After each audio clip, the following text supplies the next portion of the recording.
Ya, Assalamualaikum warahmatullahi wabarakatuh. Selamat siang pemirsa, senang sekali saya Hazard Akbar kembali menjumpai Anda di program Kabar Jambi untuk edisi Kamis 7 November 2024. Dan semoga cuaca yang tengah hadir pada hari ini begitu deras hujannya menjadi berkah untuk kita semua dan tetap jaga kesehatan dimanapun saudara berada. Dan untuk hari ini ketika kita membahas tentang anak muda dan lain-lain, biasanya memang berhubungan dengan prestasi, kemudian hal-hal yang membuat anak tersebut atau teman-teman di luar sana bisa mendapatkan mimpi, gapai cita, dan harapan. Dan pada hari ini kita dihadirkan dengan begitu banyak problematika di tengah perkembangan zaman dan globalisasi. Kita juga dihadirkan dengan perilaku-perilaku berisiko yang hadir di dunia remaja khususnya. Dan terkait dengan perilaku berisiko, salah satunya adalah tindakan yang merugikan baik diri sendiri dan orang lain, yakni perundungan atau bully. Nah, sesuai dengan tema kita pada hari ini adalah stop perundungan, baik di tingkat apapun itu, baik di dunia pekerjaan, baik di dunia sekolah, anak-anak, remaja, apapun itu yang memang terkadang kita nggak tahu nih udah masuk kategori merundung atau bukan gitu ya. Nanti kita akan tanya sama psikolog kita pada hari ini karena saya ditemani dengan dua orang yang sangat luar biasa. Pertama saya akan sapa terlebih dahulu yang ada di samping saya ya. Ini cantik banget pada hari ini, ada namanya Kak Septiriana Wulandari, MC psikolog. Selaku psikolog kita pada hari ini. Assalamualaikum Kak. Waalaikumsalam. Sehat Kak? Sehat. Oh, sehat ya.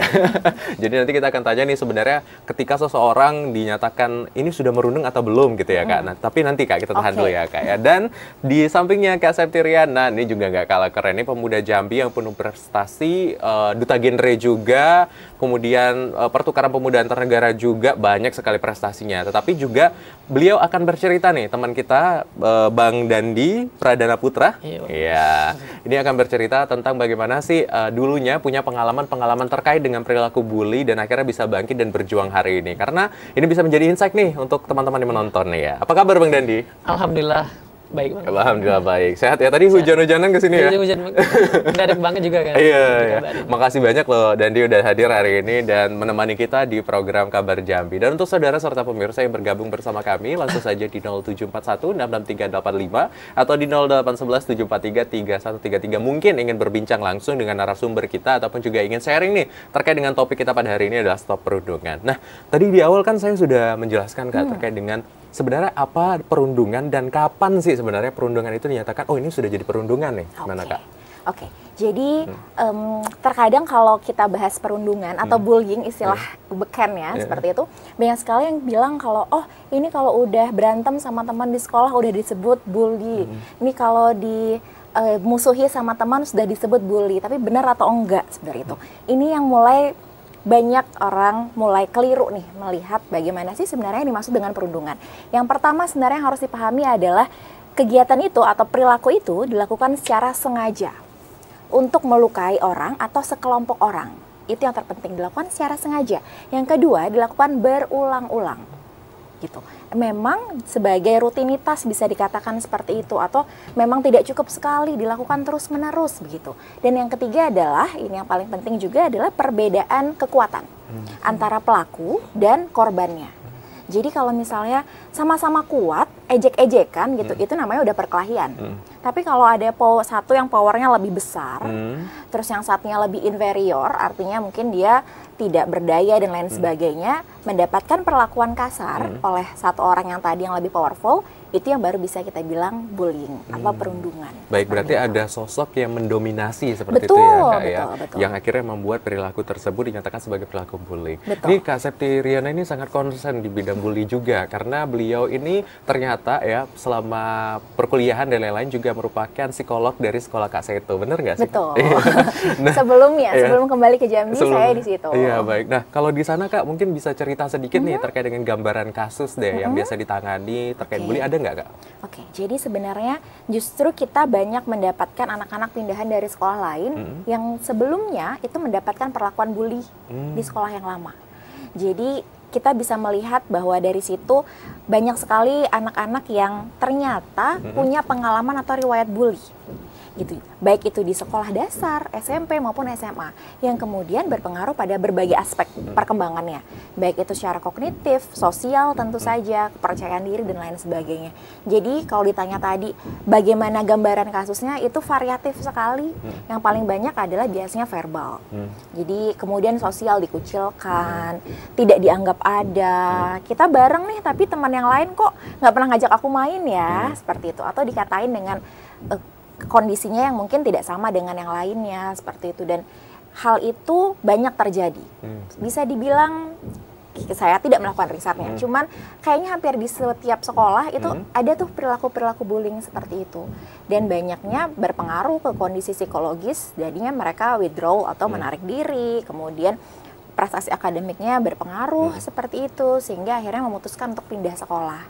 Nah, yang kemudian akhirnya pindah sekolah ke sekolah Kak Setio itu banyak banget, jadi akhirnya ya kita menanganinya juga seperti itu. Jadi lebih banyak mungkin kita mendapatkan anak-anak atau kedatangan nih anak-anak yang sebelumnya mendapatkan perlakuan tidak menyenangkan atau bullying dari sekolah sebelumnya. Baik, berarti memang sekolah ini concern di bidang tersebut salah satunya ya Kak ya, untuk membantu teman-teman di luar sana, khususnya di sana ya. Mungkin kalau di sini nanti Kak Septi bisa langsung hubungi bironya ya di Kudos ya Kak ya, nanti bisa di sana. Nah, kalau Dandi nih, mohon izin ya Dandi, sebelumnya kita minta maaf mungkin ketika kita membahas tentang perilaku bully dan lain-lain, ini kan adalah sesuatu yang mungkin pernah Dandi alami sebelumnya. Nah, kita mohon izin nih, mungkin agak kurang nyaman takutnya ya, tapi saya minta izin sama Dandi, mungkin bisa cerita nggak sih Dan, dulu perilaku apa saja yang sebenarnya diterima dan Dandi merasa itu sudah sungguh masuk dalam kategori bully nih secara pribadi? Sebenarnya sih variatif ya Bang, perilakunya itu udah berbagai macam-macam. Mulai dari sekedar ejekan, sekedar pengucilan, dan juga berbagai macam hal-hal yang berhubungan dengan kekerasan itu sendiri pernah dan dialami.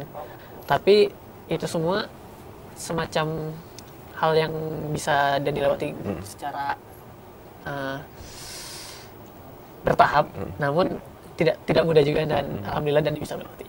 Baik, kalau boleh kita tahu nih dulu, maksudnya perilakunya tadi kan ada fisik, kemudian verbal gitu. Ada model-model perilakunya apa aja? Dan pernah ya kayak dikata-katain, misalkan gara-gara fisik dan beda gitu dari yang lain kan. Nah, dan dari situ juga berlanjut ke pengucilan.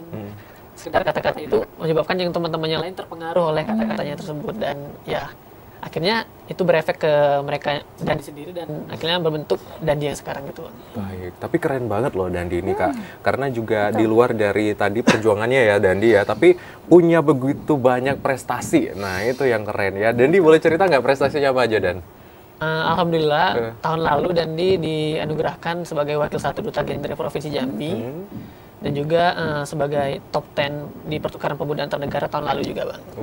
Keren kan, jadi nanti kita akan lihat nih gimana sih sebenarnya proses dan perjuangan Dandi ya. Pasti kehidupan tentu ada naik dan turun ya Kak ya, tapi bagaimana akhirnya Dandi bisa menjadi sosok yang sekarang dan mungkin bisa menginspirasi nih teman-teman yang ada dan sedang menyaksikan. Nah tadi Kak, kita dengar nih dari Dandi ya, ternyata bully itu menular ya Kak ya. Tadi ada ketika satu orang menjauhi bisa terprovokasi dan ikut. Nah itu kenapa Kak? Itu namanya bystander effect, seperti itu. Jadi sebenarnya mungkin yang dominan, yang menjadi pencetusnya satu atau dua orang begitu ya dan dia.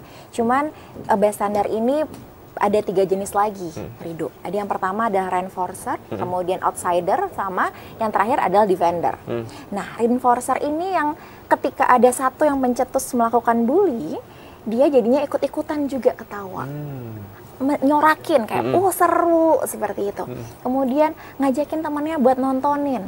Nah, itu yang namanya reinforcer. Jadi, memperkuat perilaku bullying itu terjadi terus-menerus. Seperti itu. Saksi yang seperti itulah yang memperkuat bullying itu marak terjadi. Nah, yang kedua adalah yang outsider.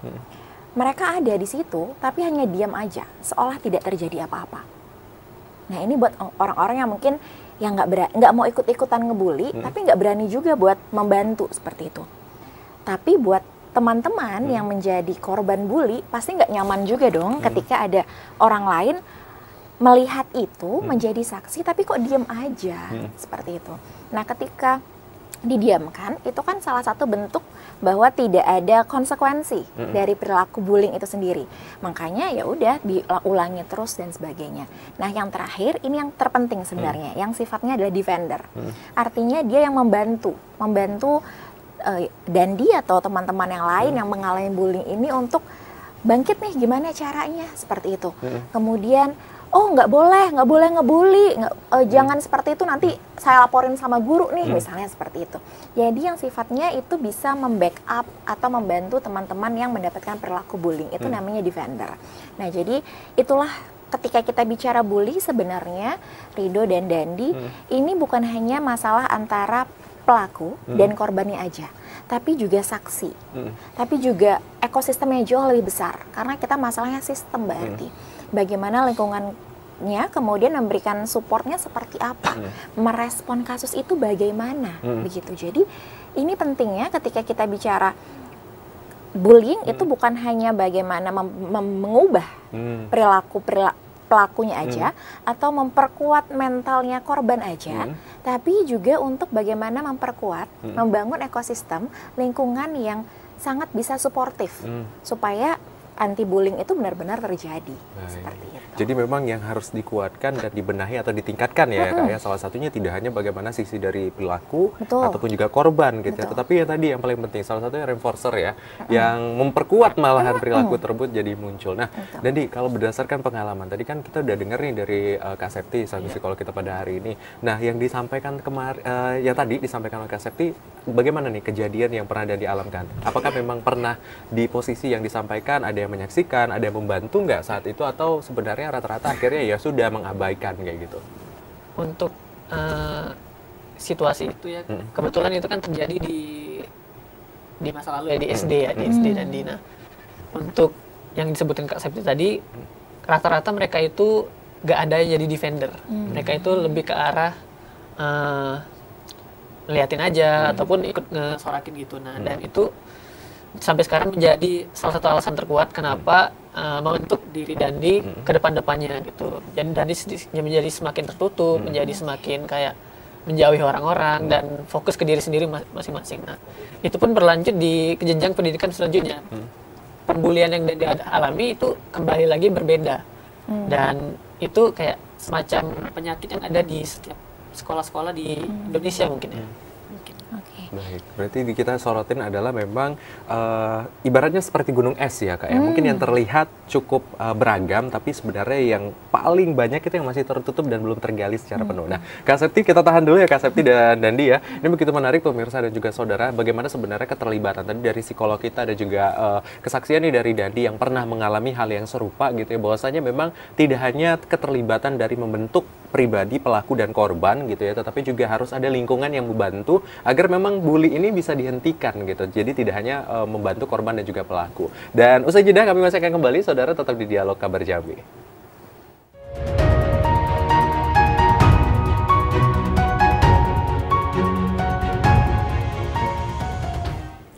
Ya, terima kasih saudara, Anda kembali menyaksikan Dialog Kabar Jambi dan pembahasan kita masih terkait dengan stop perundungan atau hentikan perilaku bully ini. Nah, tadi kita udah dengarkan secara bersama-sama di segmen pertama oleh psikolog kita dan juga Dandi selaku bullying survivors, dan kita sudah istilahnya menyatakan nih, sebelumnya kita minta maaf juga ya, karena kita harus menyampaikan ini juga supaya jangan sampai nanti mungkin rekan-rekan di luar sana menilai ada sesuatu yang keliru seperti itu. Nah, pada hari ini kita sudah meminta kesediaan dari Dandi ya, dan izin tadi juga udah ada informan konsen yang kita sudah sampaikan, dan Dandi bersedia untuk menyampaikan terkait dengan hal-hal yang menjadi istilahnya kenangan mungkin ya, memori, tetapi tidak mempengaruhi Dandi untuk berproses hingga hari ini ya Dandi ya.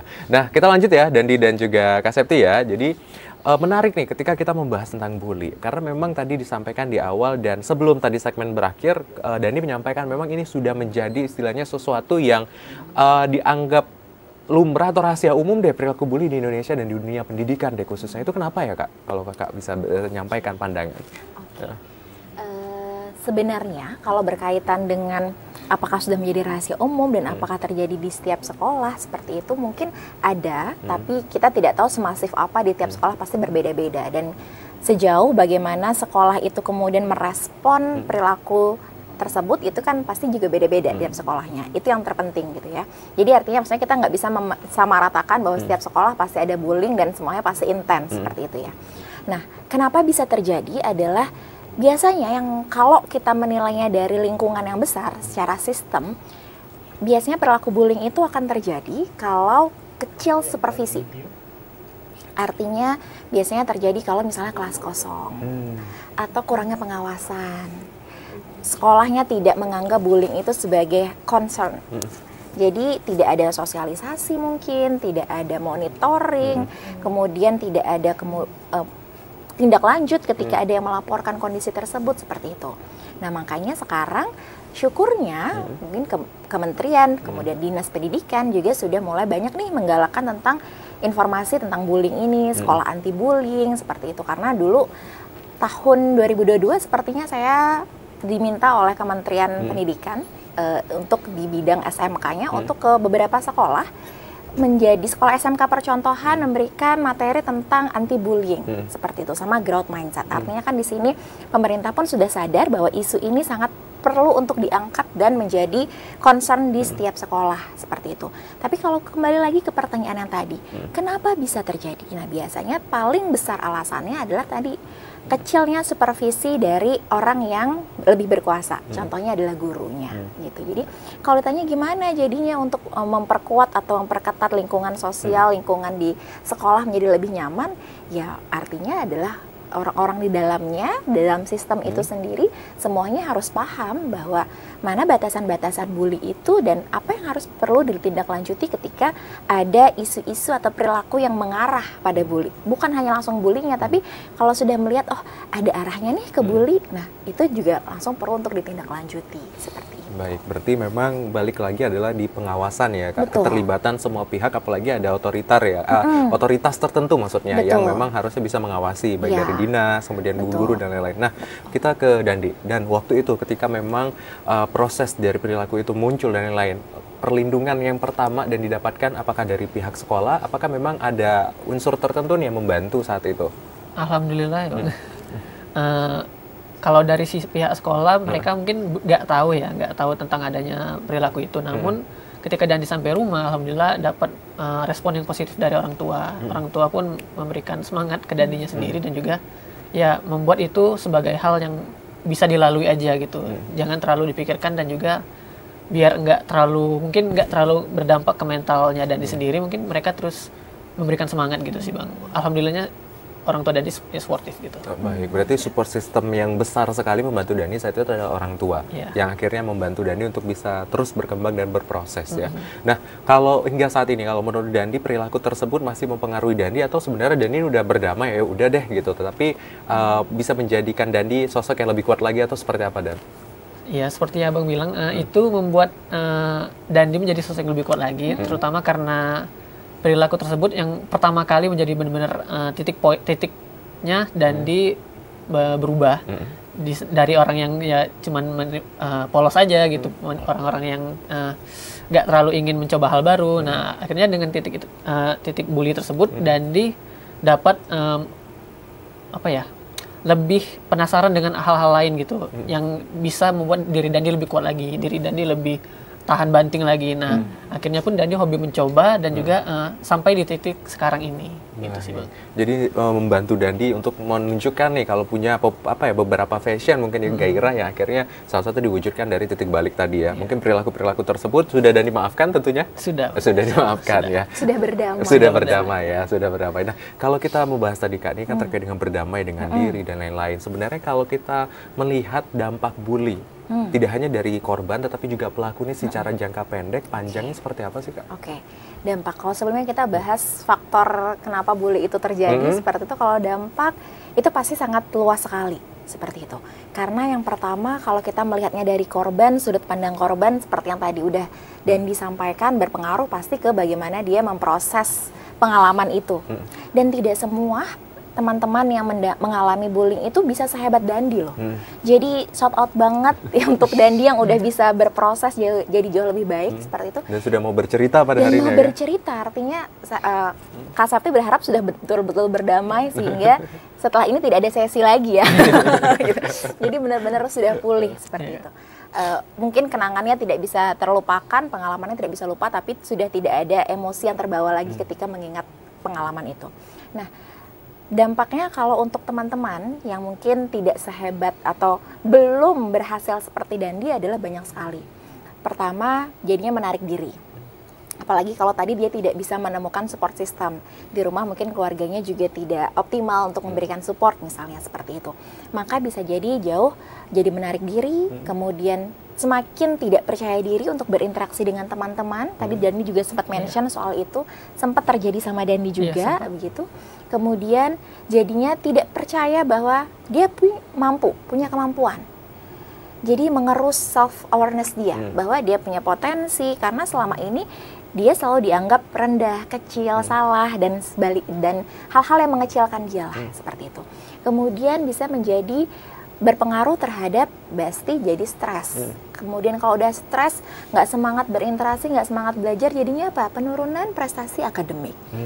Gitu. Nah, kebanyakan orang-orang dewasa di sekitarnya atau misalnya guru dan orang tua ngehnya ketika dampak ini sudah mulai terlihat. Kok nilainya menurun ya? Kok dia nggak mau lagi ikut lomba? Kok dia nggak pede di kelas? Biasanya seperti itu. Jadi dia nggak mau berinteraksi dengan banyak orang, begitu. Lebih jauhnya lagi bisa ke arah gangguan mental seperti misalnya depresi dan lain sebagainya seperti itu. Itu berkaitan dengan si korbannya. Dan jangka panjangnya ketika dia mungkin berpindah lingkungan atau kemudian bertemu dengan teman-teman yang ternyata lebih inferior daripada dia, bisa saja mengadopsi perilaku itu. Jadinya dia modeling. Untuk merasa lebih percaya diri, merasa lebih pede, jadinya dia melakukan hal yang sama ke orang yang lain. Akhirnya jadi pelaku juga. Yang berulang akhirnya. Yang berulang. Atau bahkan sebelum sampai di situ mungkin jadi reinforcer tadi. Ketika dia melihat temannya dibully, ya udah ikut-ikutan juga atau hanya diem aja gitu karena ngerasa aku juga ngalamin itu kok. Biasa aja. Jadi mengkerdilkan perilaku yang terjadi atau pengalaman yang dialami oleh korban yang lain. Atau dalam lebih parahnya tadi, dia melakukannya juga ke orang lain untuk merasa lebih hebat, merasa lebih mampu dan lain sebagainya. Karena tadi kan kalau faktor penyebabnya bullying itu terjadi dalam konteks yang luas di sekolah ataupun dalam satu komunitas, tadi kurangnya pencegahan. Tapi pada dasarnya tiap individu itu pasti punya faktor-faktor sendiri kenapa dia bisa menjadi pelaku. Gitu ya. Banyak sekali faktor di rumah, orang tua, sekolah, lingkungan dan lain sebagainya seperti itu. Nah, kalau dampaknya untuk pelakunya apa jangka panjang, otomatis dia jadinya mungkin merasa selalu hebat. Itu kan kadang melemahkan self awareness, nggak tahu batasannya harus sejauh apa. Bisa saja semakin memberikan perilaku agresi yang terus-menerus seperti itu, mengarah kepada perilaku beresiko yang lainnya. Baik, jadi dampak dari bully ini sendiri tidak hanya dialami oleh korban ya, tetapi juga pelaku yang akhirnya tadi salah satunya ya kesadaran dirinya terkait dengan batasan-batasan. Akhirnya ketika nanti kehidupan di sosial kemungkinan ya adanya aturan dan lain juga akhirnya tidak taat dan melanggar seperti itu ya. Nah, Dandi, kalau misalnya tadi kan Dandi udah bercerita banyak hal dan lain-lain. Nah, bagaimana nih mendorong Dandi untuk berani mencoba? Tadi kan Dandi udah bilang nih cerita kalau Dandi akhirnya mau mencoba banyak hal gitu ya. Kenapa akhirnya kayaknya menemukan fashion deh akhirnya itu seperti apa? Cara Dandi menemukan nilai-nilai dan minat Dandi yang lain? Rasa ingin membuktikan sih, Bang. Rasa ingin membuktikan kalau ke mereka semua itu kalau ini nih Dandi yang baru nih, ini nih Dandi yang sudah selamat dari perlakuan mereka nih. Namun itu tuh nggak semata-mata cuman buat membuktikan ke mereka aja sih, Bang. Lebih ke arah mencari potensi Dandi juga yang lain. Akhirnya terciptalah Dandi yang ingin mencoba hal-hal baru tersebut. Gitu sih, Bang. Baik. Kalau secara minat dan hobi nih, Dandi sebenarnya dari dulu minat sama hobinya di bidang apa? Game online dan juga perfilman sih. Oh, perfilman. Jadi memang suka di bidang membuat video, konten gitu ya? Konten dan juga film dan segala macamnya. Baik. Penyalurannya sekarang seperti apa? Ada kontennya nggak yang bisa disaksikan gitu? Mungkin ada di Instagram Dandi sendiri. Apa aja, Bang? Langsung dipromosiin ya? Boleh dong. Mungkin bisa dilihat di Instagram pribadi di @dandiprananputra. Bisa ada reelsnya tentang ya sekedar promosi kesehatan seksual, bisa dilihat di situ. Dan juga mungkin ada di channel komunitas yaitu Sinema Suta. Kebetulan ada campur tangan Dandi juga di sana, walaupun nggak besar, teman-teman yang banyak di sana bisa dilihat beberapa film pendek yang berhasil diciptakan oleh Sinema Suta. Baik, wah keren ya Dandi ini ya. Jadi Dandi ini salah satu yang tadi ya, ketika memang mendapatkan perilaku tertentu gitu ya, diregulasi dengan baik gitu ya, bukan menjadi pelaku selanjutnya, tetapi membuktikan bahwa saya bisa menjadi bagian dari pencegahan ya Kak. Betul. Nah ini seperti apa nih Kak? Kalau ketika seseorang nih ketika sudah mendapatkan perilaku tertentu, mulai mencari nih apa yang harusnya saya lakukan dan menemukan insight baru deh, itu gimana sih Kak? Oke, tadi kalau mungkin saudara yang di rumah menyimak dan kemudian Mas Rido juga tadi Dani sempat cerita di awal, dia dapat support yang luar biasa dari orang tuanya. Nah, itu kalau ada peran orang tua atau orang terdekat significant others di hidup kita, bisa membantu kita mengenali potensi kita, kemudian mengarahkan kita, kemudian juga apa yang harus dilakukan setelahnya nih. Oke, saya mengalami ini, terus mau apa? Itu kan pasti dari orang tua mensupportnya tadi.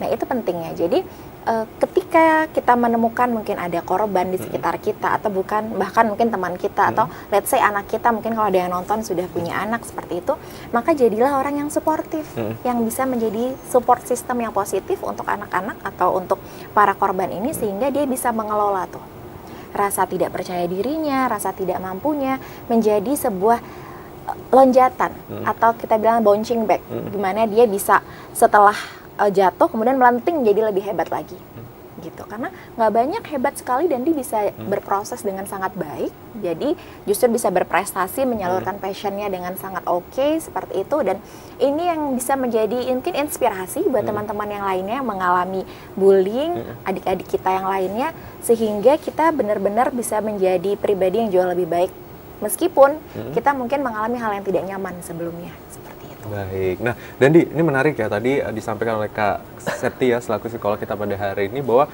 Dandi sudah menjadi sosok yang hebat. Nah, kalau sejauh ini Dandi juga berperan aktif nggak membantu teman-teman nih, sebagai tempat mungkin untuk bercerita, berkeluh kesah dengan pengalaman yang sama? Iya, kebetulan dengan background Dandi tersebut, yang tidak mengenakan tersebut, akhirnya Dandi iseng gabung di Duta Genre. Duta Genre itu merupakan semacam apa ya, komunitas yang mementingkan kebersamaan antar remaja dan juga kesehatan reproduksi dan juga sebagai macamnya. Nah, di Duta Genre tersebut kami berusaha menginfluence nih untuk remaja-remaja di Indonesia, khususnya Provinsi Jambi, untuk lebih aware lagi ya dengan apa itu pembulian, apa itu penyakit menular seksual, apa itu perilaku-perilaku yang menyimpang lainnya. Nah, kebetulan Dandi menginfluence mereka remaja-remaja di Kota Jambi untuk menjadi lebih aware lagi dengan hal tersebut, Bang. Dan itu juga hal yang positif yang bisa Dandi dapatkan dari masa lalu Dandi tersebut. Baik, berarti ini ada pola yang menarik ya Kak, mencari lingkungan yang membantu kita, yang membentuk kita. Nah, ini seperti apa sebenarnya Kak, kalau kita melihat Kak? Oke, jadi sebenarnya kalau kita melihat kembali lagi ke materi, misalnya kita belajar tentang psikologi, berkaitan dengan tugas perkembangannya remaja, mungkin waktu itu Dandi kan remaja masih ya, hitungannya waktu SMA dan sebelumnya. Kemudian pasti tugasnya adalah mencari jati diri. Jati diri aku tuh seperti apa sih sebenarnya? Apakah betul aku seperti yang mereka bilang, seperti itu ya? Apakah betul aku punya kekurangan seperti yang selalu mereka katakan kepada aku gitu kan? Terus pasti sedikit banyak awalnya mungkin didasari motifnya adalah ingin membuktikan diri. Tadi Dandi juga sempat bilang. Kemudian aku nggak seperti yang mereka bilang kok, seperti itu. Kemudian aku bisa jadi lebih baik, sampai akhirnya kemudian menemukan motivasi-motivasi yang jauh lebih oke lagi, kayak tadi bilang, menjadi influencer, mungkin menginfluence teman-temannya, memberikan promosi-promosi kesehatan seperti itu. Itu kan luar biasa. Jadi ketika pribadi remaja, misalnya Dandi masih remaja ya? Saat itu? Iya, saat itu masih. Saat itu masih remaja. Saat itu masih remaja, kemudian didukung oleh support yang lebih baik. Artinya proses berpikirnya itu berjalan dengan baik. Bisanya menjadi jauh lebih baik ketika tadi dapat lingkungan yang positif, kemudian diarahkan menjadi kegiatan yang lebih baik, energinya disalurkan jadi lebih baik, sehingga nggak banyak lagi waktu untuk terus memikirkan pengalaman yang tidak menyenangkan tadi.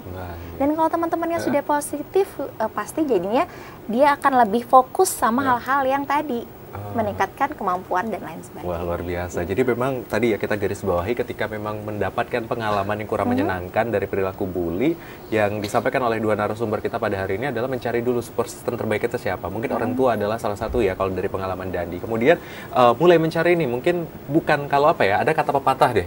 Ketika kita tidak sesuai dengan suatu tempat, berarti itu sebenarnya bukan salahnya kita, tetapi value-nya kita aja mungkin kurang pas dengan tempat tersebut. Betul. Maka kita bisa cari tempat yang menghargai value kita. Coba dulu di-explore. Explore ya, baik. Menarik nih, kita tahan dulu ya Kak Septi dan Dandi. Kita akan jeda dulu, saudara dan pemirsa. Ini menarik sekali pembahasan kita pada hari ini. Usai jeda kami akan kembali tetap di Dialog Kabar Jambi.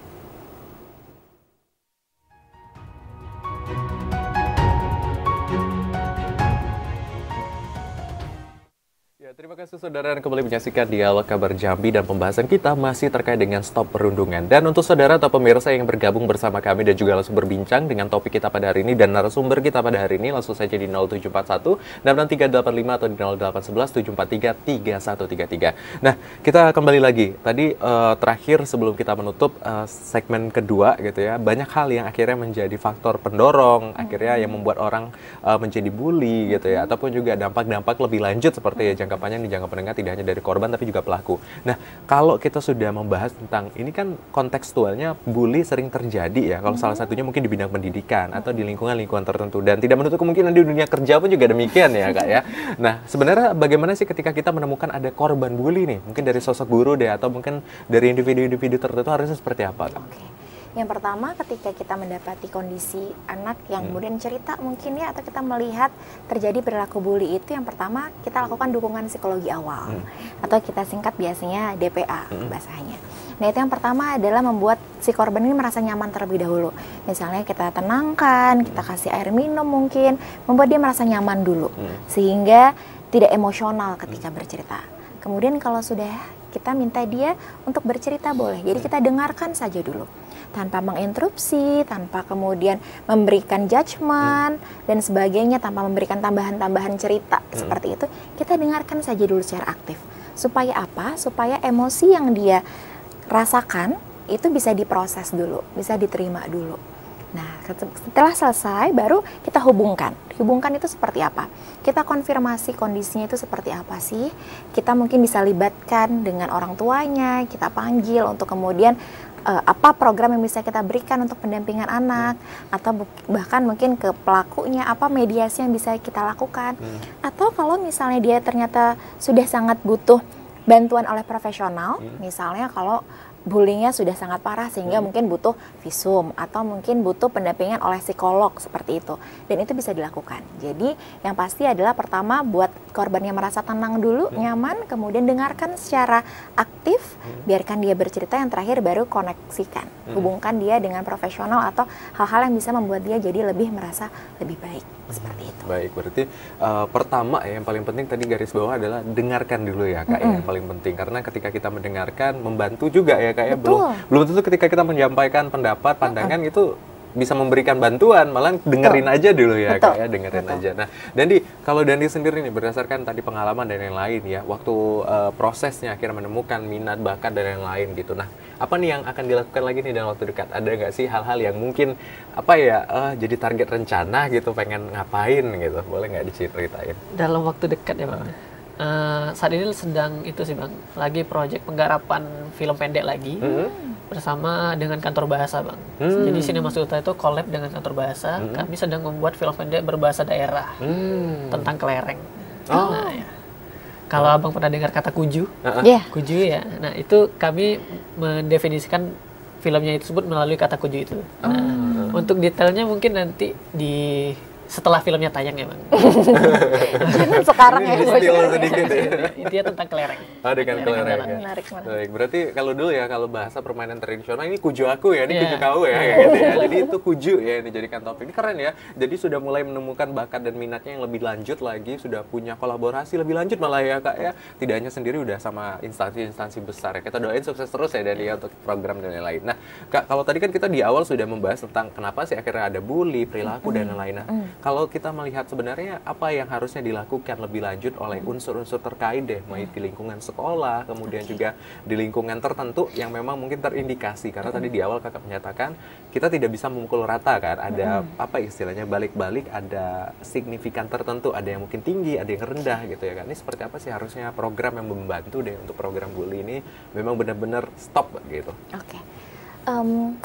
Kalaupun kita bilang sudah banyak program dari pemerintah, ada dari sekolah, sudah konsen terhadap bully, tapi kok masih ada terus gitu ya? Ya karena memang pada dasarnya tiap anak itu punya kondisi tertentu yang mereka bawa kondisi itu dalam diri dia, kemudian mungkin karena tadi kurangnya pengawasan jadinya muncullah perilaku bully. Tapi pada dasarnya banyak faktor-faktor sebelumnya mempengaruhi, faktor-faktor personal maupun lingkungan sebenarnya. Tapi apa programnya yang terpenting adalah kalau kita melihatnya dari unsur yang jauh lebih luas seperti sekolah, makanya sekolah perlu hadir sepenuhnya. Yang pertama, ketiga untuk menindaklanjuti laporan apapun itu. Ketika ada mungkin mendengar ada yang dibully oleh temannya, dirundung seperti itu, maka langsung tindak lanjuti. Jangan lagi menormalisasi hal itu. Karena ketika orang yang punya otoritas besar kemudian menormalisasi, makanya akan menjadi semakin marak, akan semakin masif. Karena ya udah deh tadi kurangnya pengawasan.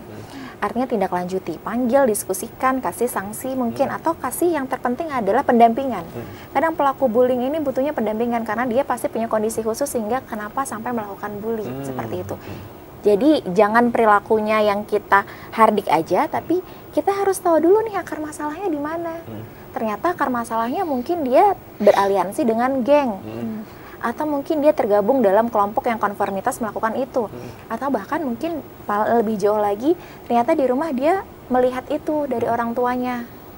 Nah kalau seperti itu kasusnya kan harusnya sudah lebih banyak yang kita rangkul ya seperti itu. Makanya program yang terpenting adalah sekolahnya aware, lingkungan di sekitar juga aware. Artinya ketika kita sebagai orang tua juga kemudian mendapati bahwa anak kita dapat laporannya mungkin melakukan itu di sekolah, atau anak kita menjadi korban di sekolah, atau bahkan anak kita share nih sama kita, mama aku lihat si itu tadi dimarahin nih sama teman-teman, nggak diajakin main. Loh, berarti anak kita di situ adalah sebagai saksi dong. Nah, kita perlu tuh untuk menasehati anak kita, gimana caranya harus membangun interaksi dengan teman yang positif, membekali dia supaya dia nggak jadi reinforcer, tapi menjadi defender seperti itu. Atau bahkan juga bagaimana supaya dia nggak menjadi pelaku atau bahkan korbannya. Jadi apa yang perlu dilakukan? Lakukan dari rumah, lakukan dari sekarang. Jadi kalau kita sebagai orang tua, sampaikan kepada anak. Kalau kita punya ponakan, sampaikan kepada ponakan. Kalau kita sebagai guru, lakukan itu juga sebagai tanggung jawab kita sebatas mana otoritas kita. Kalau kita udah punya kemampuan untuk menjadi pemangku kebijakan, wah berarti ya udah lebih besar lagi kan kemampuan kita untuk ada posisi ya. Betul, seperti itu. Jadi di mana kita saat ini peran kita dioptimalkan. Jadi nggak harus gurunya aja. Kita kan bukan guru nih, kita bebankan semua itu guru, nggak bisa juga. Jadi kita harus ambil peran. Saya seperti saya menjadi psikolog, apa yang bisa saya lakukan? Ya ke sekolah, sharing, sampaikan kepada teman-teman siswa ataupun kepada orang tua, seperti itu. Itu yang bisa kita lakukan. Jadi lakukan sekecil mungkin yang bisa kita lakukan. Yang pertama, yang kedua adalah tanamkan kepada anak-anak bahwa bercanda itu boleh tapi ada batasnya. Karena kebanyakan tuh enggak kok itu bercanda aja, dia aja yang baper kayak gitu ya kan, kadang seperti malah itu. Bilangnya baper ya, bukan minta maaf ya. Iya, salah sendiri dia baper, kita mah cuma bercanda doang. Nah itu tuh, jadi hal-hal seperti itu harus kita mulai beri paham kepada anak-anak. Dan sama juga sebagai orang dewasa di sekitarnya, kita juga tidak menormalisasi perilaku itu. Itu sepertinya. Baik, jadi balik lagi kalau memang kita sudah melihat ada indikasi-indikasi tertentu ya kita udah mulai sadar ya kadang untuk menyampaikan dan segala sesuatunya. Nah, Dani, kalau si Dani sendiri melihat apa yang harusnya ditekankan dan ditambahkan nih, mungkin ada nggak sih Dani menyoroti program-program tertentu yang harusnya hadir nih di sebuah sekolah agar anak-anak yang punya pengalaman sama ataupun juga teman-teman di luar sana yang butuh bantuan yang bisa langsung meningkatkan keinginan untuk diberikan bantuan lebih lanjut gitu, Pak? Untuk program mungkin saat ini belum ada yang kepikiran ya tadi, Bang. Tapi betul kata Kak Septi tadi, untuk meningkatkan awareness masing-masing, nggak cuma dari pemangku kepentingan atau guru-guru, tapi dari siswanya sendiri ataupun anggota komunitas tersebut sendiri. Nah, dengan awareness yang akan bullying itu tidak baik, otomatis lingkungan yang tercipta pun akan menjadi lebih baik lagi ke depannya. Dan mungkin itulah satu-satunya cara ya mungkin Kak. Mungkin bukan satu-satunya, tapi satu cara yang bermanfaat untuk mencegah bullying itu sendiri. Baik. Nah, kalau saya dengar-dengar kan gendernya juga ada program yang langsung di sekolah ya, namanya PIK ya. Nah, itu sebenarnya seperti apa sih, dan boleh diceritain nggak? Pusat Informasi Konseling itu lebih ke arah bagaimana siswa-siswanya di sekolah itu untuk menginfluence teman sebayanya mereka, Bang. Jadi mereka itu berperan sebagai konselor sebaya untuk mungkin menasihati teman-temannya kalau bullying itu nggak baik, dan juga mungkin PIK itu berfungsi sebagai role model bagi siswanya di lingkungan itu sendiri, di sekolah tersebut. Nah, jadi anggota-anggota PIK itu sebisa mungkin membuat program yang akhirnya membuat lingkungan di sekolah tersebut aman dan juga nyaman untuk mereka bercerita ataupun karena yang kita alami sendiri ya sebagai siswa ataupun sebagai mahasiswa, kita itu rentan nggak mau curhat ke yang lebih tua karena merasa kita itu nggak relate, nggak ada kadang ya nggak relate pertama, kadang nggak pernah didengar ataupun cuman direspon seikhlasnya aja. Jadi ketika kita cerita ke teman itu rasanya itu lebih asik aja, lebih didengar dan juga lebih relate. Nah, itu mungkin Bang tujuan diadakannya PIK-R oleh pihak genre tersebut. Baik, jadi Pusat Informasi Konseling Remaja ya, yang langsung hadir di sekolah-sekolah yang ini akhirnya membantu nih sesama rekan sebaya ya, atau teman-teman sebaya untuk bisa meregulasi pengalaman-pengalaman yang kurang menyenangkan. Nah, kalau kita tadi membahas di awal Kak Septi kan, awalnya kita melihat memang perilaku bullying ada perilaku yang tampak secara langsung, baik verbal ataupun juga non-verbal. Tapi sekarang semenjak dunia digitalisasi, globalisasi dan lain gitu ya, sudah mulai merambah nih perilaku-perilaku yang bersifatnya cyberbullying gitu. Kemudian juga pelecehan-pelecehan berbasis seksualitas dan lain-lain. Apakah itu juga sudah termasuk dalam perilaku bully, dan bagaimana nih kalau Kakak melihatnya keterlibatan pemerintah atau unsur terkait nih? Karena kan pengawasannya agak luas nih media gitu ya. Karena pengalaman kita yang melihat ada beberapa survei bahwa di Indonesia ini cukup riskan untuk muncul perilaku-perilaku cyberbullying. Netizennya sangat luar biasa ya kalau di Indonesia aktif ya.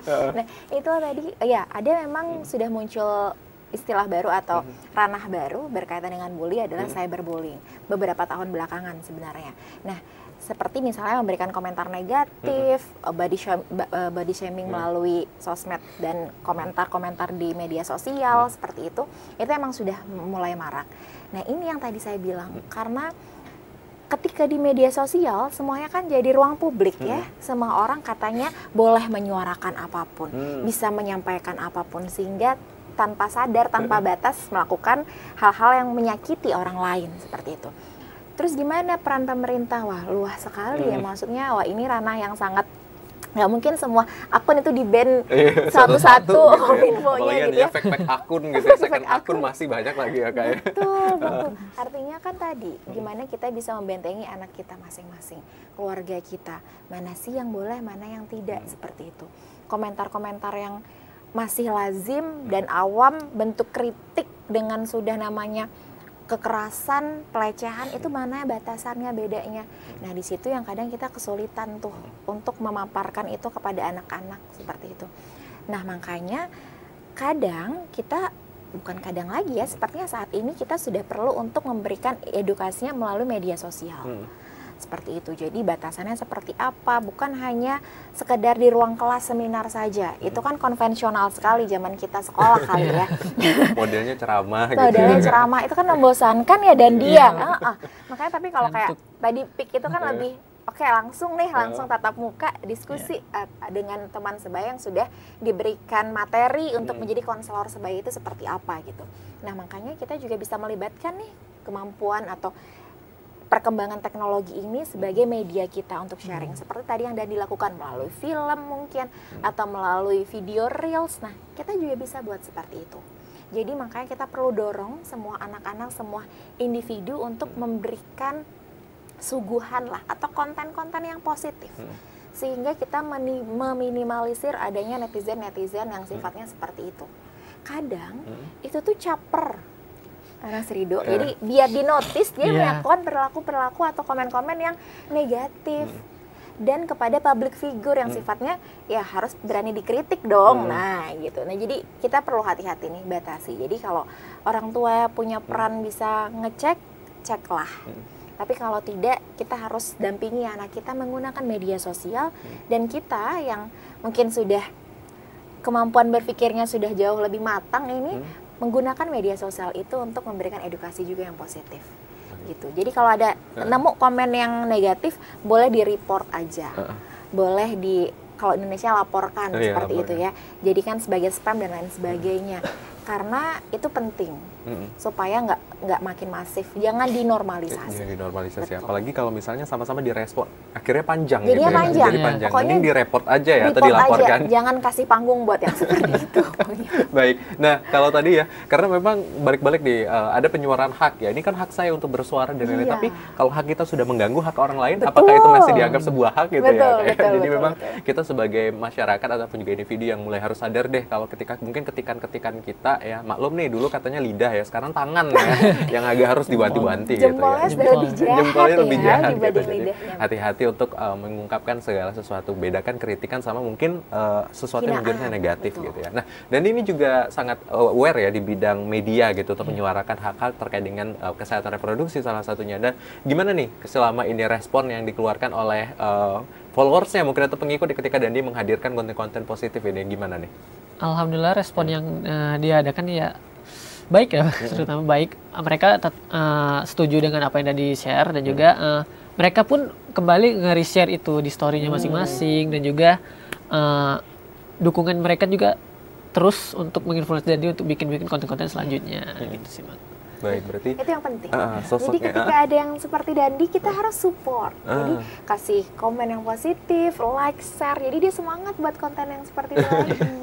Jadi semakin banyak konten yang berdampak gitu ya. Dan menarik sekali ya. Dan berarti sejauh ini yang sudah Dandi lakukan sangat-sangat memberikan dampak untuk orang lain ataupun teman-teman di luar sana. Nah, dalam waktu dekat udah mau bikiran konten apa lagi nih untuk membuat tampilan dari mungkin media sosial Dandi untuk membantu teman-teman di luar sana?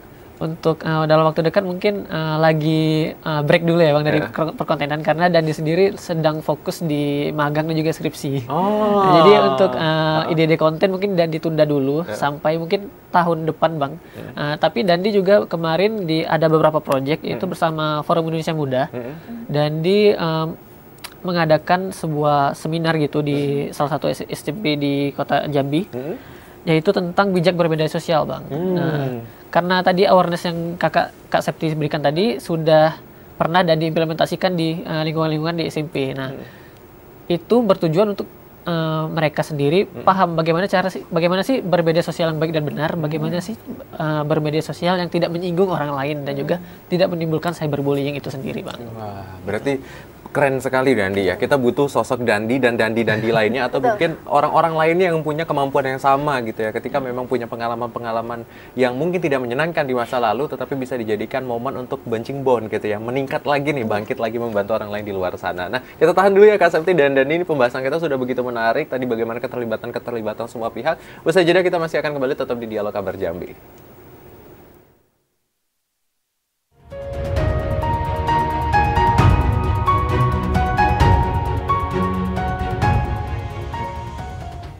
Ya, terima kasih saudara Anda kembali menyaksikan Dialog Kabar Jambi, dan tidak terasa nih pembahasan kita sebenarnya ini panjang sekali. Tadi masih kulit-kulit luarnya saja sebenarnya apa yang harus dilakukan, tetapi ya harapannya dengan apa yang disampaikan oleh dua narasumber kita pada hari ini bisa memberikan insight dan juga pemahaman baru tentang yuk kita sama-sama nih mulai menghentikan atau juga mulai meregulasi nih perilaku-perilaku yang mungkin merujung kepada perilaku perundungan atau bully. Nah, kita akan mendengarkan closing statement dari narasumber kita pada hari ini. Mungkin Kak Septi apa nih ingin disampaikan kepada pemirsa, penonton yang di rumah gitu ya, baik dari sisi korban, pelaku, orang tua, ataupun siapapun unsur-unsur terkait. Silakan Kak.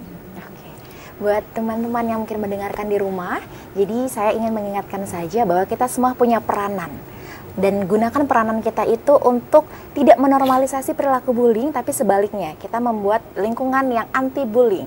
Ketika kita punya anak ataupun kita sebagai guru, apapun peran kita di lingkungan masyarakat, jadikan kita sebagai agen perubahan tersebut. Itu yang pertama. Yang kedua, buat teman-teman yang pernah mengalami bully, jangan lupa untuk cari pertolongan profesional jika masih membutuhkan, sharing ataupun bisa hubungi psikolog ataupun konselor yang ada di sekolah supaya kamu bisa merasa jauh lebih baik dan bisa menemukan potensi kamu dan menjadi pribadi yang lebih baik ke depannya. Itu aja. Makasih banyak Kak Septi. Wah, luar biasa. Dandi apa yang disampaikan nih sama teman-teman di rumah yang sedang menyaksikan?